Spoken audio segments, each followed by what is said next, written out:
Bonjour. Je fais une parenthèse où je ne parlerai pas de Python, mais d'un sujet très important en informatique, les bases de données. Pour mettre les choses en perspective, j'ai cherché quand j'ai commencé à penser à cette présentation combien il y avait de livres sur Python dans la catégorie langage de programmation sur Amazon.fr. J'en ai trouvé 12. Sur Amazon.com, il y en avait 119. J'ai recherché sur SQL dans la même catégorie. Sur Amazon.fr, il y avait 312 titres.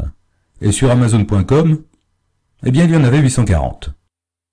SQL est un langage qui a environ 15 ans de plus que Python, c'est normal qu'il y ait davantage de littérature, mais je pense que cela vous convaincra que c'est un gros morceau. Du coup, ce que je vais vous présenter ici, c'est vraiment de l'extrait d'essence de concentré. Mais j'essaierai de faire de mon mieux. Accéder à un fichier en lecture et en écriture dans un programme, on sait faire. Où les choses se compliquent en général, c'est quand deux programmes essaient d'accéder au même fichier en même temps. Le problème s'est posé très tôt en informatique, en particulier dans les systèmes de réservation des compagnies aériennes qui ne voulaient pas vendre le même siège à plusieurs personnes différentes. Très vite, on a pensé à avoir des programmes appelés systèmes de gestion de bases de données, ou SGBD, dont la seule fonction est de s'occuper des données. Un programme émet ce qu'on appelle une requête, et le SGBD s'occupe des accès aux fichiers et retourne les données. Et quand plusieurs programmes l'attaquent en même temps, c'est lui qui coordonne et met éventuellement en attente, c'est transparent pour le programme. L'ennui, c'est qu'au début, il fallait quand même que le programmeur ait une bonne idée de la manière dont les données étaient stockées pour écrire ses requêtes. Et là encore, très vite s'est posée la question de l'indépendance logique, c'est-à-dire d'avoir des systèmes où le programmeur n'a absolument pas besoin de savoir comment les données sont stockées. Et de ce côté-là, les différentes solutions proposées laissaient beaucoup à désirer, jusque vers 1970 où un chercheur d'origine anglaise d'IBM, Code, a eu une idée qui a complètement révolutionné les bases de données. Code était un mathématicien de formation, et si jamais vous lisez un jour son papier original, vous vous en rendrez compte. Son idée a été de s'appuyer sur des théories mathématiques existantes et sur la logique. Imaginez que vous soyez un opérateur de téléphonie mobile.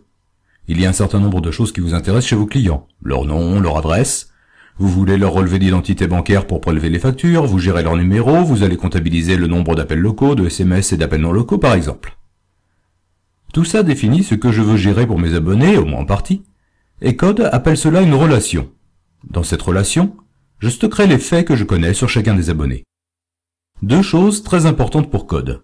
Il n'y a pas d'ordre particulier prédéfini, ni parmi les attributs d'un abonné, peu importe si je range son nom avant ou après son adresse, ni entre les informations relatives à des abonnés différents.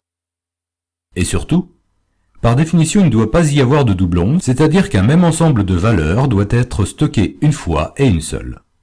On doit être capable d'identifier séparément chaque ensemble d'attributs, et cela nous amène à la notion de clé, c'est-à-dire un ensemble d'attributs qui identifie sans ambiguïté, dans notre cas, un abonné.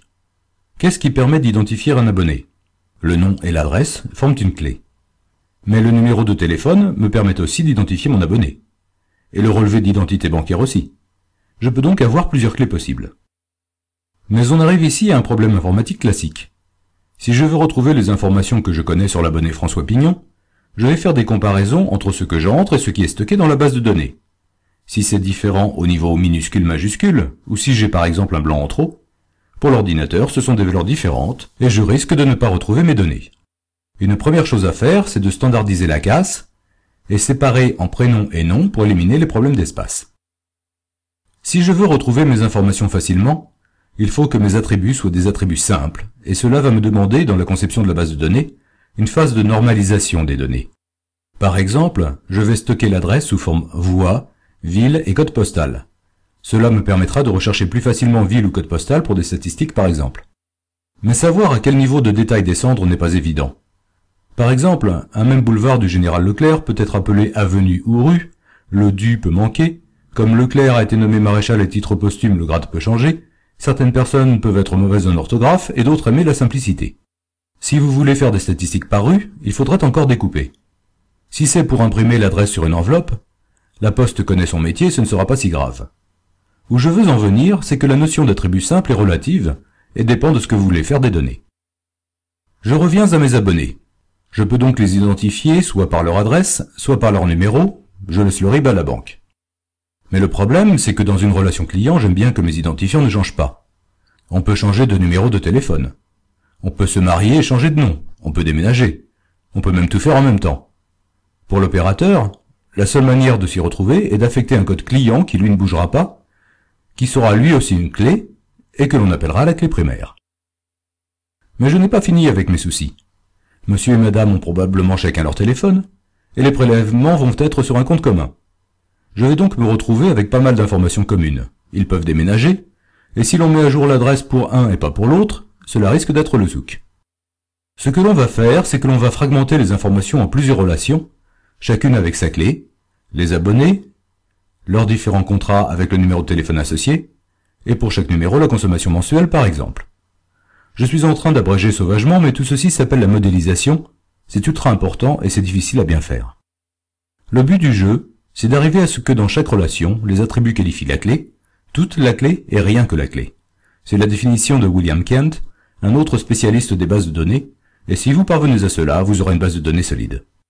Un résultat important de la normalisation, c'est l'intégrité des données, le fait que les données soient bonnes et le reste. Avant le relationnel, les programmes devaient effectuer beaucoup de contrôles avant de stocker ou de modifier les données.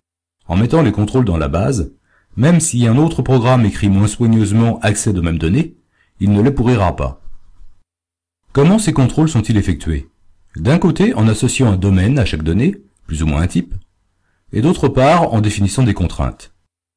Les contraintes ont été le cheval de bataille de Chris Date, un autre anglais d'IBM qui a rejoint Code en Californie, et qui est devenu son plus proche collaborateur et ami. Il y a plusieurs types de contraintes, comme par exemple le fait de dire qu'une combinaison de valeurs ne doit se retrouver qu'une seule fois dans une relation, et, ce qui est peut-être le plus intéressant, l'intégrité référentielle, qui revient à dire par exemple que l'on accepte un code client dans la relation des contrats que s'il correspond à un abonné existant, un numéro de téléphone dans les consommations que si le numéro existe, et un code postal que si on le trouve dans une relation qui contient tous les codes postaux valides. Cela permet de détecter beaucoup de fautes de frappe. Mais revenons à Code. Sa grande idée, c'est que l'on pouvait opérer sur des relations, au sens d'exécuter des opérations résultant en de nouvelles relations. Il a défini un certain nombre d'opérations, voici les trois principales. La possibilité de définir par application de critères un sous-ensemble d'une relation, opération qu'il a appelée sélection.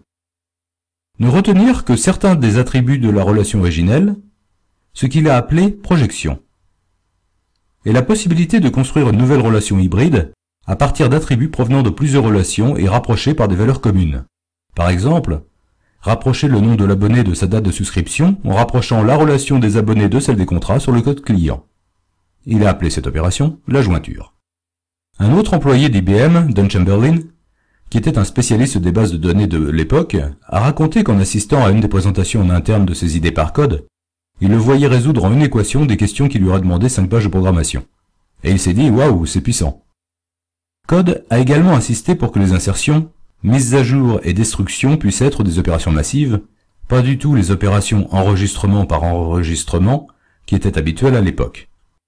Il a aussi défini que lorsqu'une valeur manquerait, on pourrait stocker à la place quelque chose qu'il appelait nul. Et là, il a mis le doigt dans quelque chose qui n'est pas simple. En fait, il peut y avoir à la base deux raisons pour lesquelles une valeur manque. Soit l'attribut est inapplicable, soit on ne le connaît pas. Si vous stockez des informations sur des animaux, par exemple, une durée de gestation peut être manquante parce que l'animal est ovipare, ou parce qu'il s'agit d'un petit mammifère récemment découvert au fin fond de la jungle de Bornéo et que les scientifiques n'ont pas encore pu étudier. Sur le tard, Code a envisagé de différencier les deux cas, mais cela n'a jamais été fait. Je vous ai dit que Date était le plus proche collaborateur de Code, ils ont été associés pendant plusieurs années après avoir quitté IBM. Chris pense que les nuls étaient une erreur et n'ont rien à faire dans le relationnel. Il a écrit beaucoup de livres, par SQL sans les nuls, mais je pense que c'est un titre qu'il aimerait. Bon, puisqu'on en parle, vous allez me dire, et SQL dans tout ça? J'y viens. Mais d'abord, il faut savoir que le relationnel et SQL, ce n'est pas la même chose. Par exemple, le professeur Stonebreaker de Berkeley avait dirigé un projet d'après les idées de Code, le projet Ingress dont Postgres descend aujourd'hui, qui utilisait au départ Quell, un autre langage que beaucoup trouvaient supérieur à SQL. SQL, qui s'appelait SQL au départ, a été inventé par Don Chamberlain et Ray Boyce, décédés malheureusement très jeunes d'une rupture d'anévrisme, dans le cadre du principal projet d'IBM autour des idées de code, System-R. Une des raisons du succès de SQL, c'est peut-être qu'un certain Ed Oates en a lu les spécifications dans des publications d'IBM. Il en a parlé à son ami Larry, qui avait lu le papier de code et en avait saisi l'importance, et avec un autre ami et programmeur de première force, Bob Miner, ils ont fondé une société, Software Development Laboratories, et en travaillant comme des fous avec un quatrième mousquetaire, Bruce Scott, ils sont parvenus à sortir avant IBM une base de données qui s'appuyait sur SQL, et tournaient sur des machines concurrentes de celles d'IBM. Ils ont appelé leur produit Oracle.